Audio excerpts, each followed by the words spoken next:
अब अहम खबर बिहार से है। बिहार बोर्ड ने जारी की 10वीं 12वीं की डेट शीट। आपको बता दें कि 1 से 15 फरवरी तक इंटर के एग्जाम्स होंगे, वहीं 17 से 25 फरवरी तक मैट्रिक के एग्जाम्स होंगे।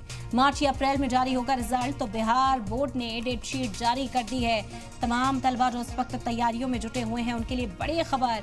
बिहार बोर्ड ने जारी की 10वीं 12वीं की डेट शीट। 1 से 15 फरवरी तक इंटर के एग्जाम्स होंगे, वहीं 17 से 25 फरवरी तक के बीच मैट्रिक के एग्जाम्स होंगे और मार्च या अप्रैल में रिजल्ट जारी किया जाएगा। बिहार से इस वक्त की बड़ी खबर आप तक पहुंचा रहे हैं। लगातार तैयारी में जुटे हुए तलबा इस वक्त नजर आते हैं। बिहार बोर्ड ने बड़ा ऐलान कर दिया है। 1 से 15 फरवरी के बीच इंटर के एग्जाम्स होंगे, वहीं 17 से 25 फरवरी तक मैट्रिक के एग्जाम्स होंगे और फिर मार्च या अप्रैल में रिजल्ट आएगा। डेट शीट का ऐलान अभी से कर दिया गया। तलबा इस वक्त तैयारियों में जुटे हुए बिहार के अंदर नजर आ रहे हैं। उनके लिए ये बड़ा ऐलान है ताकि अपनी तैयारियों को वक्त पर मुकम्मल कर सकें। एग्जाम्स नजदीक हैं। 1 से 15 फरवरी तक इंटर के एग्जाम होंगे, वहीं 17 से 25 फरवरी तक मैट्रिक के एग्जाम बिहार में होंगे। 10वीं 12वीं की डेट शीट बिहार बोर्ड ने जारी कर दी है।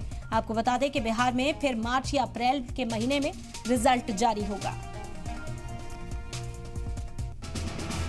तो बिहार बोर्ड ने ये डेट शीट जारी की। इस वक्त की अहम जानकारी आप तक पहुंचा रहे हैं। बिहार के तलबा, बिहार बोर्ड से एसोसिएटेड तलबा के लिए बेहद अहम जानकारी हो जाती है। 1 से 15 फरवरी तक इंटर के एग्जाम्स होंगे, वहीं 17 से 25 फरवरी तक मैट्रिक के एग्जाम होंगे।